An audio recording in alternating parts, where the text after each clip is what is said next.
திமுக கூட்டணியில் தொடர்ந்து குழப்பம் நீடிப்பதாக பாஜக மூத்த தலைவர் தமிழிசை சவுந்தரராஜன் விமர்சித்துள்ளார்.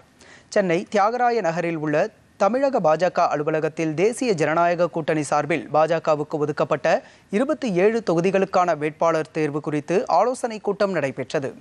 இதில் தேசிய பொதுச் செயலாளர் BL சந்தோஷ் தலைமையில் பாஜக மாநில தலைவர் நைனா நாகேந்திரன், பொன் ராதாகிருஷ்ணன், தமிழிசை சவுந்தரராஜன், வானதி ஸ்ரீனிவாசன் உள்ளிட்ட பல முக்கிய தலைவர்கள் கலந்து கொண்டனர்.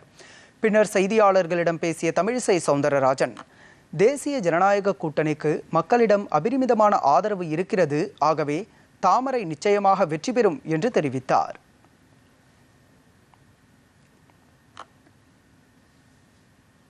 பிரச்சாரம் எப்பொழுது தொடங்கினாலும் எங்களுக்கு வெற்றி தான். கட்சி ரீதியாக வேட்பாளர்கள் எல்லாம் முடிவு செய்த பின்பு அதிகாரப்பூர்வமாக நாங்கள் பிரச்சாரத்தை தொடங்குவோம். அதனால நிச்சயமா எங்களுக்கு வெற்றி கிடைக்கும். தேசிய ஜனநாயக கூட்டணிக்கு தமிழ்நாடு முழுசு எப்படி இருக்குன்னு தான் சொல்ல முடியும்.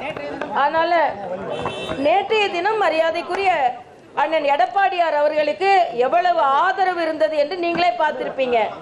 அதனால நான் சென்னையில் எப்பொழுதெல்லாம் அண்ணன் எடப்பாடியார் நிகழ்ச்சி நடத்துகிறார்களோ சோளிங்கல்ல கலந்துக்கிட்டேன், நேற்று கலந்துக்கிட்டேன்.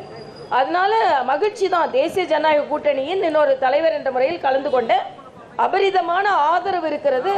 தாமரை நிச்சயமாக மயிலாப்பூரில் வெற்றி பெறும்.